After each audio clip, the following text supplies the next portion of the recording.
Gold, our 18-hole Niklaus design, award-winning golf course and clubhouse will leave you green with envy. We don't just say, we do. It's the Stain City way.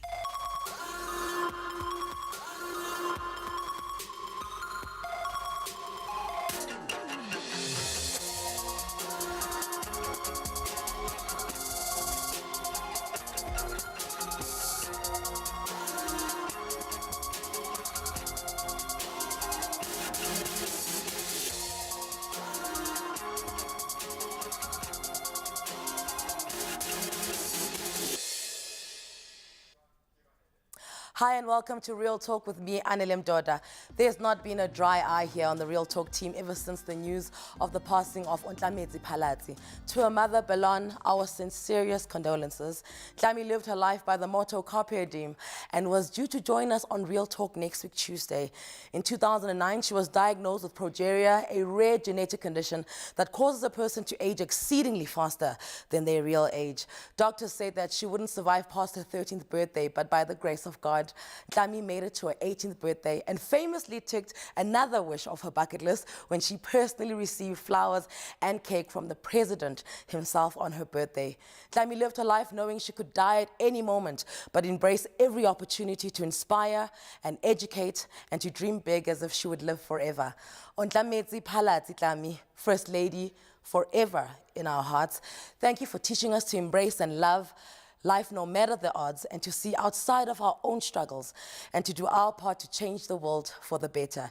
Here's a brief reminder of this incredible young lady and the legacy she leaves behind. My name is Mkhwanazi-Xaluva and I'm 17 years old, turning 18 in 2 days' time. I am really honored to be here today. He's a lovely person and it's easy to communicate with, and he's down to earth. And may God bless him and give him more wisdom.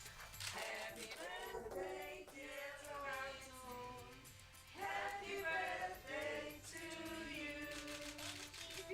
Hooray. She's absolutely wonderful lady. I'm honored to meet the president, and we had a lovely talk, chat, a private one, and, and I'm really happy about all the things that we discussed.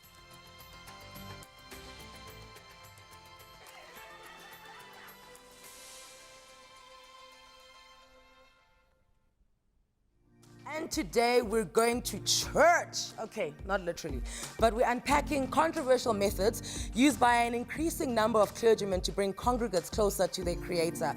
People have been encouraged to drink rat poison, petrol, engine oil, disinfectant, to eat grass and snakes, and the list just keeps getting longer. I'd like to mention that Real Talk did extend an invite to those pastors who have advocated using rat and snake poison and engine oil in the grass and all the sorts. We asked them to come into the show to discuss their methods, but unfortunately they declined to appear on TV. With me in studio this afternoon are the CEO of the CRL Commission, Mr. Edward Mafata, clinical psychologist, Ms. Khosi Jiyane, and Pastor Ndaba Mazabane from the Rosebank Union Church to help us better understand what is really going on. We're asking what's the stance of the CRL Commission, and are there psychological reasons behind all these happenings that have been taking place, and obviously you've been debating them at your dinner table, at your braais. You all have your own conclusions. Do they work? Do they not? And I know that there have even been criminal investigations. So we thought, let's unpack this. Guys, good afternoon. Welcome to Real Talk. Good afternoon. Mr. Edward Mafata, I'm going to start with you. Constitutionally, what are the rights of a church? What freedom do they have? In terms of the Constitution of the Republic, the churches are having the freedom of worship. Mm-hmm. There's a freedom of religion embraced in the Constitution of the Republic of South Africa. So there's no compromise with when it comes to that. Everybody is supposed to worship freely, go to a church of his own choice, practice his own religion, be it Christianity, African, Muslim, Jewish, and so on and so forth. So our Constitution covers that, and everyone is it is actually included in terms of religion. So up until now, when it comes to the freedom, I'm stressing the freedom part because freedom really means you can do anything. It's like the discussion we have around freedom of speech. Yeah. When are we crossing the line of it being harmful? Up until now, have there been any rules around the freedom of how people can practice their religion? Perhaps I should also say that in terms of the Constitution, every right has a limitation. Once a right is violating the next person's right, that then creates a problem for everyone. So I think that's where we are now beginning to border, the rights of others when certain issues are happening and so on and so forth. Whether you are willing or you are not willing, the Constitution, the state, and the religion itself has a responsibility to protect the rights of the people. The congregants. Pastor, I'm going to come to you. You just said something about, the right to your religion. In the last few years, we have seen a lot of churches just like, springing out of nowhere and, start small and, they get a following. Why do you think that, there's just been a rise of churches in South Africa? Well, Anele, I think it is because of the fact that in South Africa we are, I often say, incurably religious. We live in a society that is really bent to religion, whatever form it is. I think our spirituality, again, manifests itself when people are needing to associate themselves with some form of religious activity.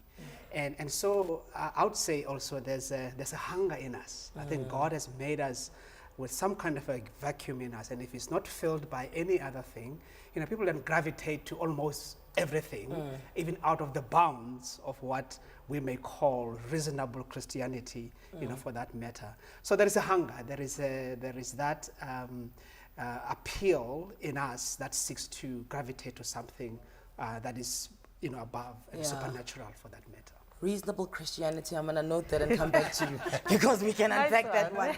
Khosi, I want to bring you into the discussion now. Why do you believe that, we're constantly looking for a higher power outside of ourselves? What is it about us that needs some sort of, verification, certification, validation? Well, part of it depends which perspective I'm looking from, because part of it is what is articulated in that God has made us this way, which already puts us in some form of a religious container. It's already, so there could be an argument for that also being part of the problem, that there's that belief to start with. But secondly, I just think just on a human level, I think that human beings have this insatiable curiosity. And whether that curiosity is there by nature, or then we define nature as being there by virtue of God, there's another conversation, level of the conversation. But I think, just imagine us being thrust into this space. And it is kind of inevitable that we were going to wonder, how did we get here? What does this all mean? I still am fascinated now and again, and allow myself to be fascinated now and again by the sun. Just not take it for granted, but just like allow yourself to wonder and look at this thing that's just standing there. And suddenly at some point it's going to disappear, but it comes up. Just all of those things, just that mystery, being mystified by it, and then kind of sitting with that insatiable hunger for why? How did this come about? Because so we go there. The truth of the matter is, if we could go to the sun, we probably would, to find out what it is and what's going on there. So then what is stopping us from drinking these things and eating these things to find out, will it work? Will it bring me closer to God? Will it solve my problems? Okay. So the question becomes, so where is the line? He's talking about, what did you say, that nice expression, reasonable Christianity. That's the one. Now, Mr. Mafadza, following reasonable Christianity, do you find that with the cases that come to you guys, and you guys are kind of the watchdog, you're the body to make sure that everything is above board, when it comes to religion, do you find that the cases that are being presented in front of you, that South Africans are just becoming overzealous with their being over-religious? Yeah, when we look at it, yes, we do think that way. Because, when we begin to see some of the cases where people, they don't allow people to go to school, for instance, until they are 21 years and not doing anything, because the school is the devil's place. They don't have to work.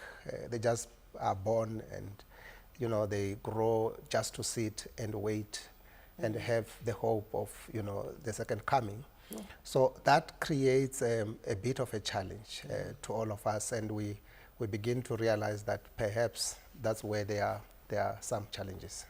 All right. So on the way, I need to find out about, we're going to talk about the money because, you know, most people feel like, oh, churches are money-making schemes, but I need to know, is there a limit on how much churches can make? Then we're also going to discuss the legalities around this. Can we press charges against churches when we find that they are crossing, what was that term of yours? The lines of reasonable Christianity. Stay right there because this will be back and it's going to unravel a whole lot more.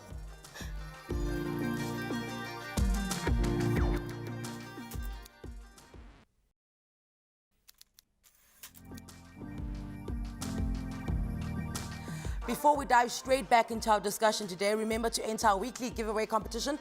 You can win yourself a 5,000 Rand e-gift card, courtesy of At Home. You guys can't enter, sorry. Now, if you've just joined us, we're trying to decipher exactly what is going on within the religious realms right here in South Africa. Now, I'm going to start with you, Pastor. Why is it so easy for us to start churches? I always tease this, Rebecca. I'm like, why don't you start a church?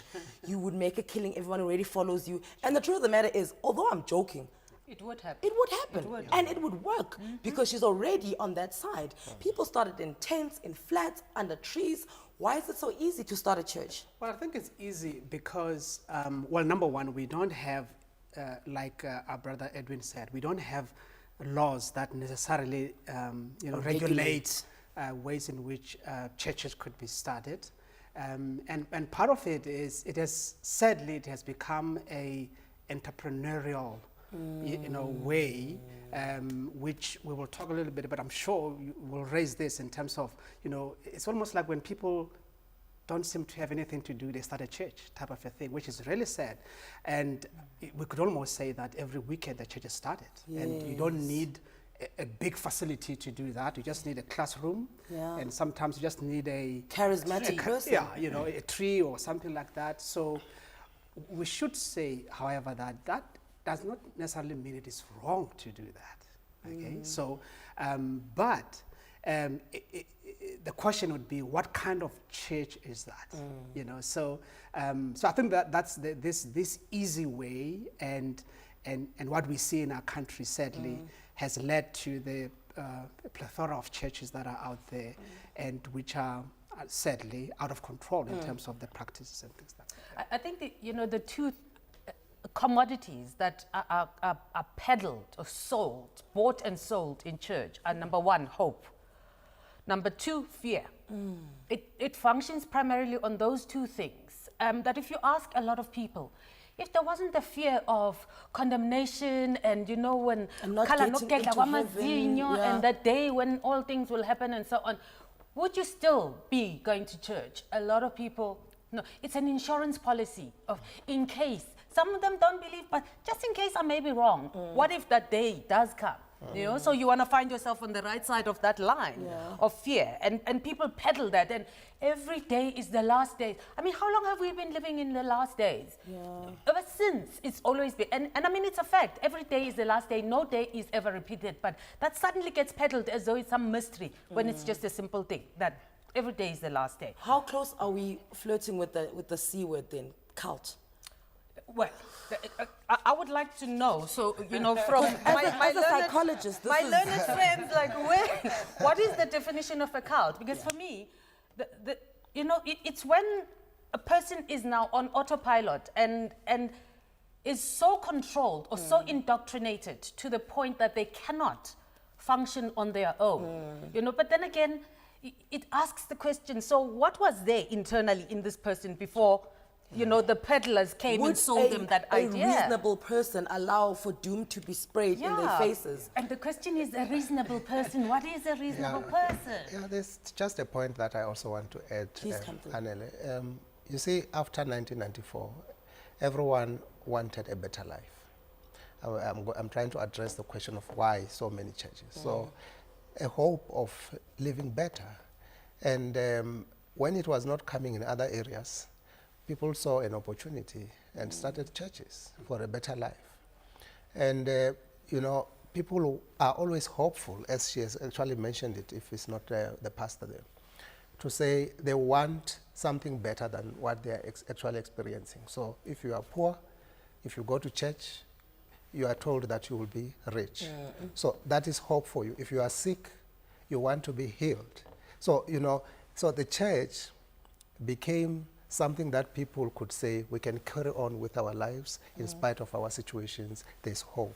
And that's why, you know, you found so many churches coming up even, you know, after 1994. Well, I see four things that really necessitate people gathering together in a church context. One is worship. Okay, so there is in us the desire to worship God, the Creator, and also we gather for a purpose of instruction. You know, the Word of God is read, the preaching is done, so we can be instructed as to how to live. And I'll say thirdly, we yearn for fellowship. Okay, it's an opportunity for us to gather together, get to know each other, and stimulate each other and encourage each other. But also, at the end of the day, we gather so we can scatter. I can put it that way. We go out, invite others to come and together with us in the community So to we reach out. Well, that's probably the way. We go and reach out to others. Now, I think if you look at that, then we need to, from your question of, you know, cultic behaviors and then what have you, short of those things, you know, proper teaching, the right direction of worship. You see, once we defocus ourselves from worshiping the true God, we now worship the pastor. We now worship, you know, the person, the charismatic individual. Person who's bringing living us the message. in the Meant to message bring and things us the like message. that. Yeah. So that's where then you start seeing the genesis of a cultic behavior, you know, emerging. And the focus and the person, and number one, that person is Lord to himself or herself, and is unaccountable. There are no structures around him. He cannot be challenged. When you speak about structures, okay, I'm going to now equate this to another something in the world that's got a lot of following, and I apologize if I'm offending you as a Christian, but let's look at soccer, right? Which is governed by FIFA. And if you want to be a referee, which I would then equate it to a pastor, you need to pass a certain test. You need to be judged by other referees before you can become a referee on many levels. In PSL, and then South Africa, and then continental, and then international. Who is the person?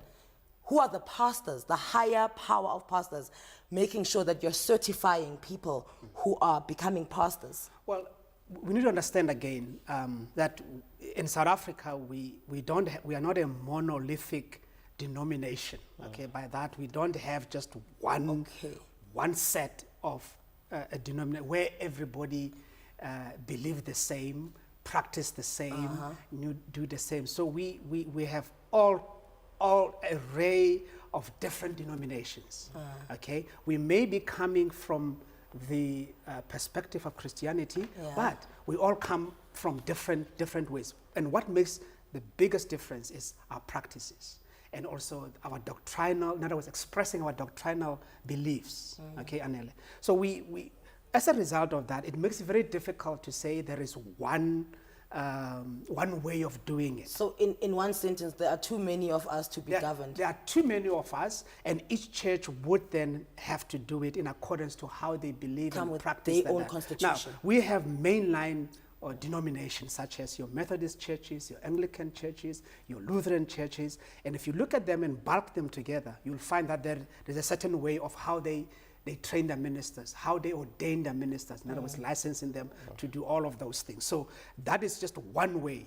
But the Methodist church might be different to the Baptist church or the full gospel church and the like. So that makes it the biggest challenge as to how do just you quickly, 1 minute left. You want to say something, come through? Yeah, I want to say, you know, one of the challenges in terms of the parallel that you've drawn with soccer is that one of the most difficult things to ever regulate is a belief. How do you regulate a belief? You know, with soccer, it's people, you know, chasing a piece of skin and there are polls and it's all factual. The easiest thing to come to an agreement over are facts. It's either on Wednesday or Friday. We can prove and work it out, and this beliefs are just, they fall in between the cracks of everything, because how do you regulate my belief? Because that is very subjective and very personal to me. It does not need to agree with you. They're like values. It's what I value, which doesn't require you to value the same thing. And by the same token doesn't mean yours is then better than mine. It's so fluid that it becomes the most challenging thing to work with as compared to, the parallel that you've drawn with soccer. I hear exactly what you're saying. Mr. Mkhwanazi, we're going to take a quick break. When we come back, I want to talk to you about professionalizing, priesthood. Yeah. You are going to discuss that as soon as we come back. Plenty of food for thought, especially from Khosi. Yo, I hear you, hallelujah. Maybe you should start a church. Please tweet us with some other controversial healing methods that you've come across using the details on the screen. We'd love to hear from you. Obviously, this is not like a one-sided conversation. You must feed us some information as well. Stay tuned. We'll be right back.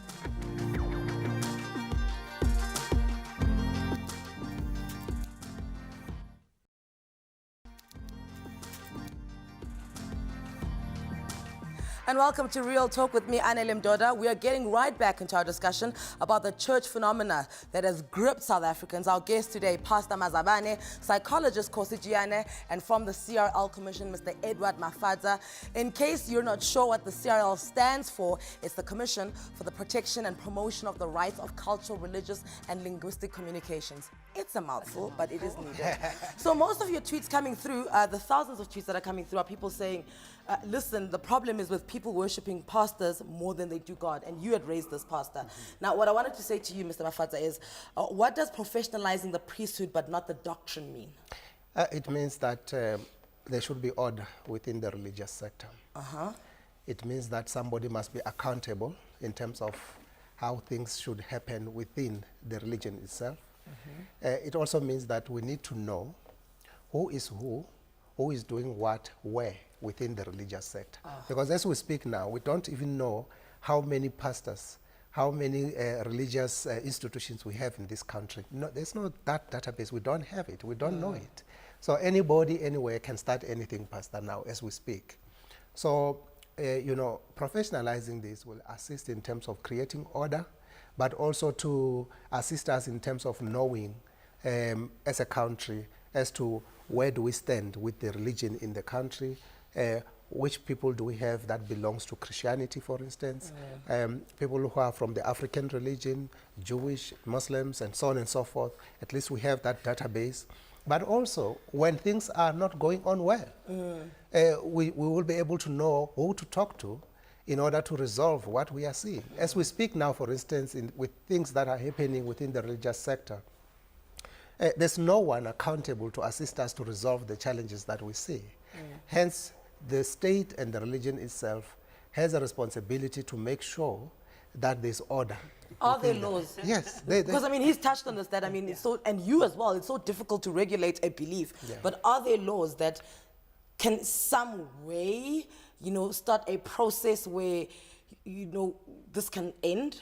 Well, depending on what you are doing, but with serious limitations in terms of, how the legislation that we have currently can assist us to intervene within the religious sector. Hence, us as the Commission, we are even proposing a model that will actually assist us to manage, to assist the religious sector to manage their own affairs. We do not want the state to intervene into these issues, but we want to propose a self-regulation where there is a legislation that governs our Commission, because we are a constitutional body, wherein we are saying we need to amend this, Act 19 of 2002 to assist us address some of the challenges that the religious sector is actually experiencing now, so that we, through our Act, we have a responsibility to support the religious sector to manage its own affairs without the state intervention. So that's what we are talking about when we refer to professionalism. I see you want to jump in? Well, I do want to jump in, and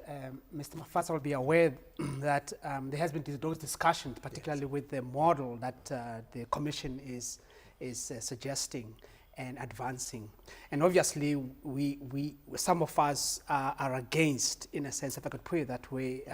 There's been a lot of discussions, and I know we're not going to discuss that now, but the fear for us is to make sure that there's the separation between religion and state is intact. And I realize that the word that the Commission is using is not to regulate doctrine, but to professionalize at least the profession that well, the ministerial profession for that matter. And there are discussions, obviously, and we look forward to interact further on this one. And it's unfortunate, Anele, on one level, that we have come to be where we are as a country, to a point where we almost could default to almost having a state control type of a thing. And I realize that we won't go there fortunately, because of the constitution that we have, and also some of the laws that would not necessarily put us in a situation like in other countries, say in Europe, you would find that there's you call it a state church type of a thing. We don't want to move in that kind of a direction because it will sort of limit us.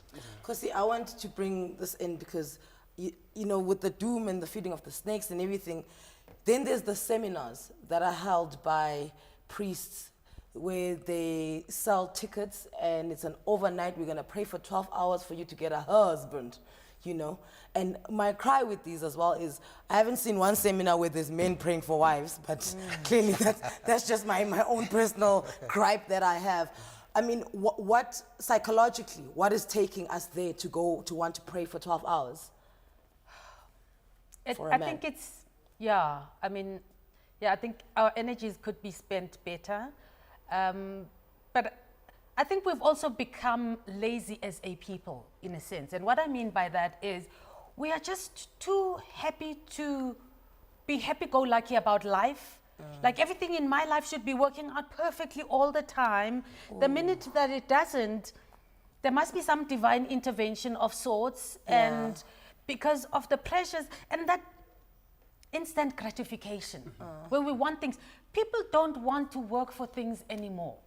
I mean, I watch things and people will talk about, so everybody wants to get a job. Kanti, when they talk about this high unemployment rate in South Africa, who are they talking about? So everybody thinks it should be happening to somebody else. That problem should not be happening to me. Why? Why? Because who do you think you are that someone else deserves it? Yes. Someone else deserves it, but I should get a special dispensation in life. Everybody has challenges, but it seems as though, we struggle. And of course, when we struggle within our human capacity or what we believe are our human limitations, we got to look for a miracle. Higher, like something outside of us. Yeah. And I think for me, the sad part is the gullibility that is out there. People are so gullible to be told that, if you pay, and sometimes it gets to be classified. So if you want a good husband, you can pay 5,000, and maybe the Gouda or whatever it is. You're right, because like these seminars, there's VIP tickets, and I'm like, wait a minute. So if I'm sitting at the back, is God's word reaching me later because I couldn't afford 5,000 rand a ticket? Exactly. So there's gullibility that is out there, and especially among Christians for that matter. Because you're not going to a pagan society. You are going to a conference or prayer meeting or whatever the case may be. And so that says a lot about that kind of a Christianity.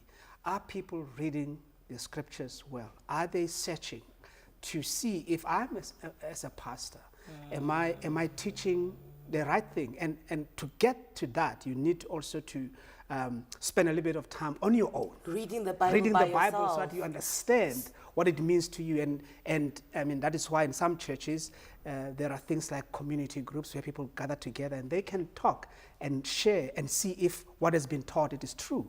And so I think that's the difficulty. Exactly where the challenge becomes. When you say read the Bible and say what it means. When we say means, it means you have to subject what you read. We all read the same words, or in some ways they are changed, but more or less principally the same. But what we then put it to our filters of interpretation, meaning is very subjective, in time, in history, in socio-political context, in socio-economic context, in our education, in our basic understanding of concepts and so on. And in the time of our lives and our level of understanding as we grow as human beings, are exposed to more things in life. So that becomes exactly at the center of the challenge, because all of them, if they were sitting here with us, all of them would argue that they have the right interpretation. Everybody reads the same thing, but everybody is the anointed one. are more anointed than another. Speaking of anointed, Mr. Regulator, I'm going to come back to you. We're going to go to a quick ad break. Mr. Regulator, the popo of churches. Once upon a time, oils were used in churches, and I mean, we accepted those because they were holy oils. So why are we now having issues with, say, eating grass and snakes and spraying doom when we allowed the oils inside the church? We're going to discuss that after the break. We'd love to hear from you as well. Like I said, this is not one-sided. I don't want you to think that we're out here, you know, we're clamping on your religion or your beliefs. We want to hear what your beliefs are. At Real Talk on 3, tweet us. Stay glued. SABC3 will be right back. Tweet us.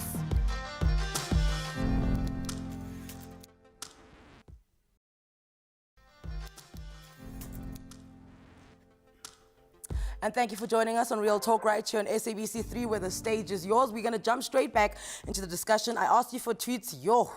Did you tweet? Okay. At Thovo97, hashtag Real Talk with Anele. If congregates are getting results from healing methods with no complaints, why are external factors complaining? Anybody want to pick that up?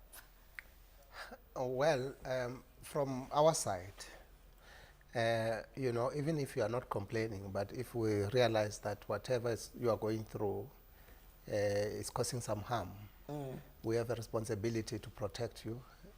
And also the state has a responsibility to protect you from your own. Oh, wow. Yeah, I mean, we still have a responsibility on one level, and to ensure that whatever practices that are out there are not harmful or dangerous to people.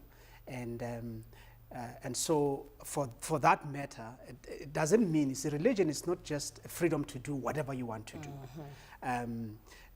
You have to still come back and say, and look at the practice and whether that practice is harmful or it is dangerous for a human being.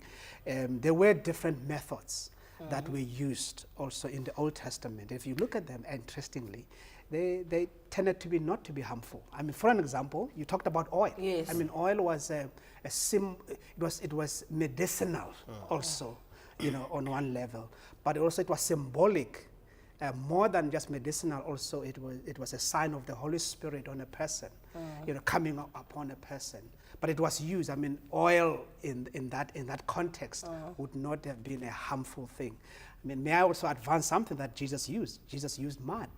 You know, I mean, obviously, you know, a mud cannot necessarily harm a person. So we still need to go back and say, let's look at those practices. But the danger, Anele, is this, the way I see it from my perspective. We must not build a theology or practice or doctrine on some of those methods. So the Bible doesn't say now, go and use mud to, you know, to heal people. The Apostle Paul used handkerchief, for an example. You know, does it mean now we're going to start, you know, manufacturing handkerchiefs from my church and selling them and say, well, if you use this, it's going to be used for your healing? No. So the danger is when pastors and leaders and clergy start using those methods as if it's a command from Scripture.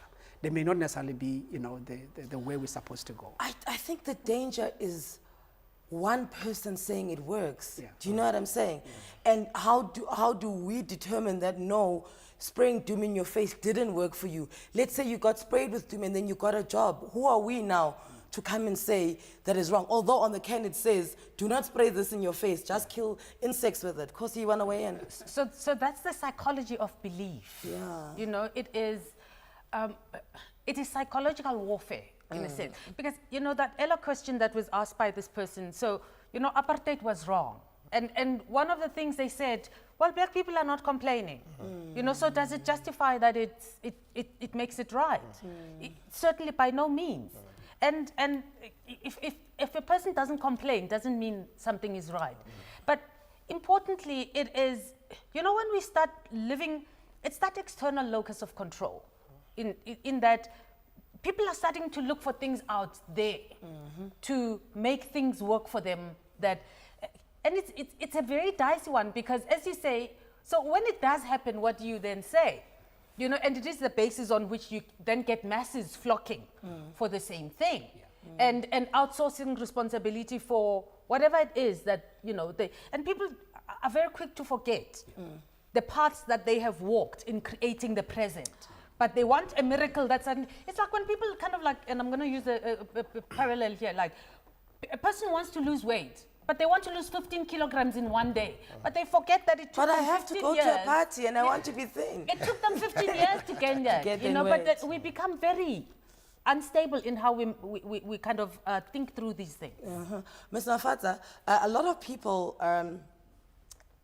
complaining to us, you know, raising it that why we're only discussing Christianity. What about other religions, or, you know, who's regulating them? And immediately I can say, look, 85% of the country is Christian, and we have not heard reports of anything else. And also, if it weren't for social media, would we know that there's people being fed grass and snakes and petrol? Has it been happening for a while? So can you just start the first question for me? Why are we only discussing Christianity? Yeah, well, perhaps it's because I always say Christianity is the highest percentage within the country. And as a result, there are lots of challenges within the Christianity itself. But as a commission, in terms of what we are proposing, is inclusive of all religions. Even the study that we've done, the investigations that we've conducted, they were, you know, across the board. We went to everyone. The bishops, they came and we investigated, we inquired whatever we were looking for. But also the chief rabbi was part of the whole study. If you look at the Mulana in the Western Cape, we invited them here. African traditional healers, they were part of the whole. So religion, in the context of South Africa, is inclusive, and when we talk religion as a commission, we are also inclusive. So our investigations and our recommendations towards self-regulation, I must emphasize, Bishop, Pastor, self-regulation of the religious sector is across the board. Just of course, if you look at, you know, how many atrocities over the ages have been committed across religions in the name of religion. Yes. And everybody claiming that, you know, that power sent me to do this, and I'm doing this in honor of and in aid of. We don't need to look very far. You know, and I think that's, I mean, your work is cut out, guys. Your work is cut out, and good luck. He's going to get his bonus. Do you get a bonus? Well, what is it here or in there? What does? This is some work. When you do them, you give a service. Okay, so a few weeks ago, there was a court ruling in Limpopo against the Doom pastor. What was the court ruling? And, you know, how do you argue that? I understand that we are, as a commission, we're still actually studying the very same judgment, but we understand that he was actually stopped from using Doom for that purpose, which we support as a commission. You all know what Doom is meant for, to kill insects. And I must add that, I mean, those kind of practices are condemned forthrightly from the Christian community. I don't think there's a place for any minister to be using these harmful practices. And I don't know, Anele, how we can say it in such a way that South Africans realize that this is not the norm. This is not how Christians are to practice their own religion. You know, healing, the sad part for me with this is that healing has been trivialized. You know, the Bible is very clear about healing. God heals. But God may not necessarily be using these kind of gimmicks that are out there that are being used. I mean, God is still a healer, and healing is in his hands. If you happen to have been given a gift of healing, I mean, you're merely an instrument, you know, to be used by God to heal people. It doesn't belong to you. At the end, glory and honor should come back to God. All right, we're going to take a quick ad break. When we come back, Khosi, I want you to lead us into the final segment. What we've noticed is when these incidents are reported on, it kind of strengthens some congregants' belief in that church, and then they are protected. The pastors who are doing these indiscrepancies by the very people that exactly trying to protect. Now I want to get into the psychological mind frame of that. All of that is coming back when we wrap up things for the last time today.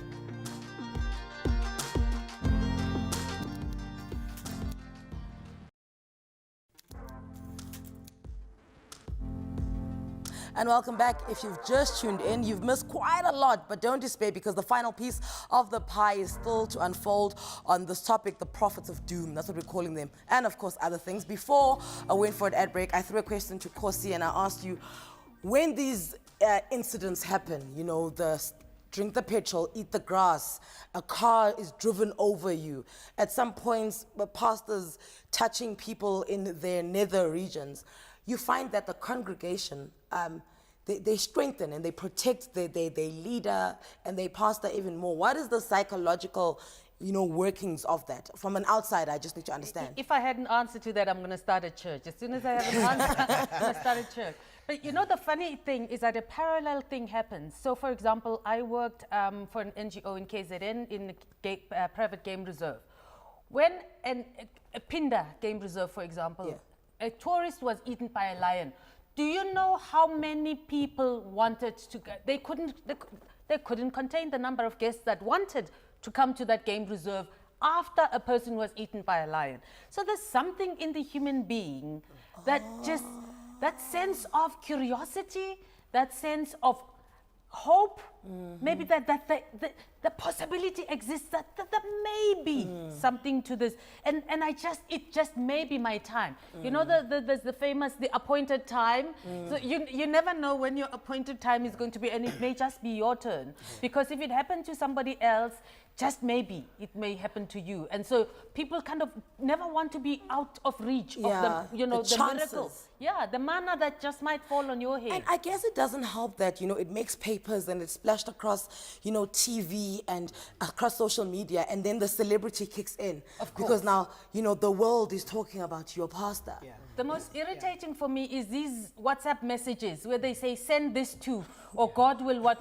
It's like, now God operates on WhatsApp. Like, why was God before there was WhatsApp? But it just continues with the sign of the times. I'm going to come to you. Mr. Mafadza, someone from your organization was receiving death threats. Yeah, the chairperson. How were these death threats reaching you? Via WhatsApp? No, the people just walked into the building and literally say they want to meet with the chairperson, and when the security tried to protect, said, but you know, she must be careful. Okay. She's likely to be killed. What was the grievance that she wants to bring a little bit of regulation, you know, into? I think it has to do with what she had actually said.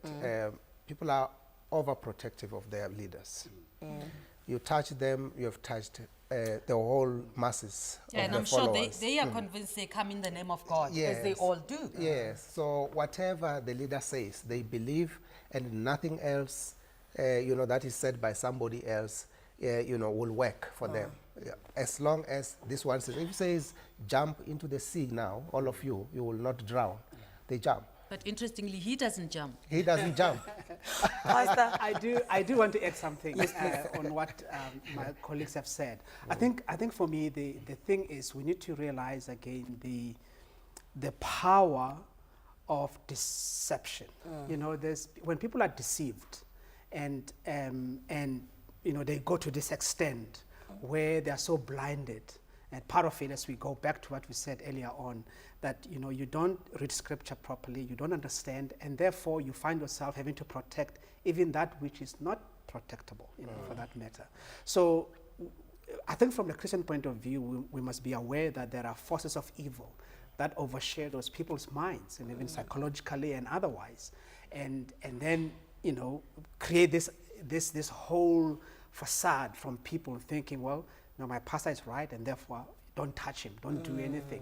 And so that's really sad on one level. Yeah. But I also have a challenge around the forces of evil, because again, that's now another externalization, a psychological externalization, because it's very easy to outsource responsibility to some entity.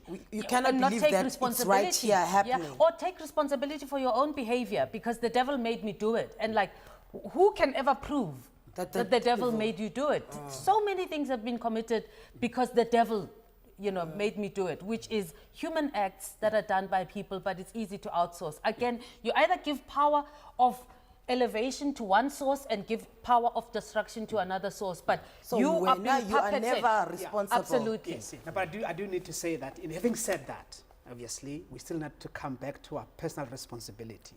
That is why I said part of it is that our lack of understanding, our lack of discerning, things, then would lead us to this kind of a practice. It doesn't take away the element of responsibility, personal responsibility, and say, well, look, like you said, the devil made me to do this. But all I'm saying, I think it is important, and I think the point I'm trying to really raise is to realize that there is that higher power, just like there is the good force and the evil force. So those are there, but we still have to take personal responsibility in terms of our decisions that we make, and what we believe, and what we protect. And if it is wrong, it's wrong, and you can't now just blame it to the devil alone.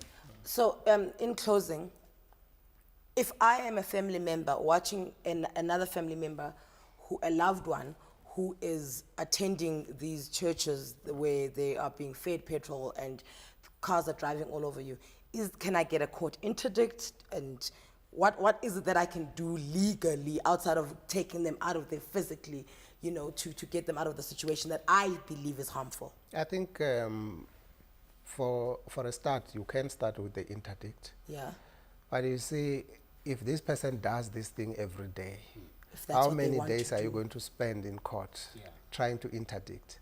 Hence, we as a commission, Pastor, we're actually coming up with a proposal that is more of comprehensive, that we think that if we use this model that we are saying is a peer review mechanism, if we can really work on it, all of us, and buy into it and see it as a model that is going to assist the religious sector, it will assist in terms of protecting those that are being abused. Dare I say it, it is tougher than economic transformation. Yeah. Dare I say it? It is, and I thought that was the toughest thing the country was facing. 30 seconds, Pastor, wrap it up for us. Well, we do need to say, freedom of religion is part of our constitutional dynamics.